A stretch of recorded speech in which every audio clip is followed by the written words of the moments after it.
Pabiring po, nagpahiwatig si Vice President Sara Duterte na plano niya pong tumakbo bilang Pangulo sa 2028 presidential election. Inihayag niya ito sa harap po ng mga Pilipino sa Hong Kong kasamang kanyang ama na si dating Pangulong Rodrigo Duterte. Naroon sila para sa isang event na inorganisa po ng Kingdom of Jesus Christ para suportahan po ang mga kandidato ng PDP laban sa midterm elections. Ikunento po ni VP Sara ang kanilang naging pag-uusap ni Kingdom of Jesus Christ leader na si Pastor Apollo Quiboloy tungkol sa kanyang desisyon na magbigay daan at tumakbo kasama si Ferdinand Marcos Jr. noong 2022. Sinabi po ni Quiboloy na dapat mauna ang iba at sumunod si Duterte upang matigil ang kahirapan sa bansa. Pakinggan natin po ang bahagi na pahayag ni Vice President Sara Duterte. Sabihin man nila na kasalanan mo ang lahat ng ito, Inday Sara. Sabihin man nila, kasalanan mo ito dahil hindi ka tumakbong Pangulo. Sabi niya sa akin,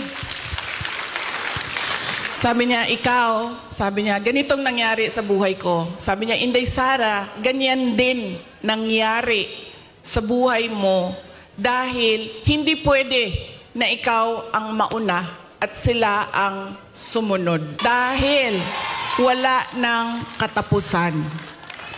Dapat sila ang mauna at ikaw ang sumunod para matigil na at hindi na paulit-ulit ang kahirapan sa ating bayan. Po ni VP Sara Duterte. Nakatulong raw ang mga sinabing ito ni Quiboloy para malagpasan niya ang mga pagsubok na kanyang kinaharap. Pakinggan natin po ang bahagi ulit ng pahayag ni Vice President Sara Duterte.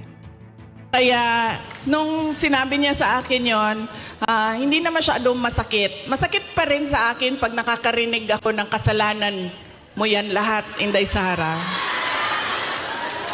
Pero iniisip ko na lang, naku, sinabihan ako ni Pastor Quiboloy, you are there, you are where you are intended to be by God. Exactly where you are.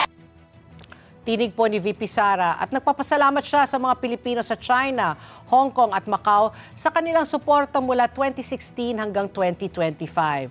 Biniro niya ang mga tao tungkol sa kanyang planong pagtakbo sa 2028 election. Pakinggan natin po ang bahagi ng pahayag muli ni Vice President Sara Duterte. Kaya papasalamat po ako dahil from 2016 hanggang 2025 ay nandyan pa rin kayo at nandito pa rin kayo para sa bayan. Maraming salamat. Sunod po ay personal pa rin ang pagpapasalamat ko sa inyong lahat, sa tulong ninyo, sa kampanya ninyo, sa suporta ninyo para sa akin at sa boto ninyo noong nakaraang halalan noong 2020 at sa susunod na halalan sa 2020. Joke lang.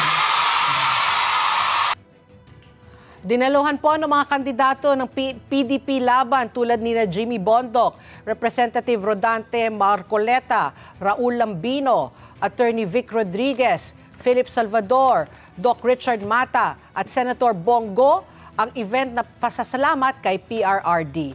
At kasalukuyan pong nasa gitna po ng alitan sina VP Sara at Pangulong Marcos. At na-impeach si VP Sara sa House of Representatives dahil sa umano'y pagpaplano ng pagpatay sa Pangulo at malawakang korupsyon. Kunestyon rin po ni Duterte sa Korte Suprema ang bisa po ang konstitusyonalidad ng ika-4 na impeachment complaint na inendorso po ng Kamara sa Senado noong February 5. Together, Sunnet 25, Sunnet 25.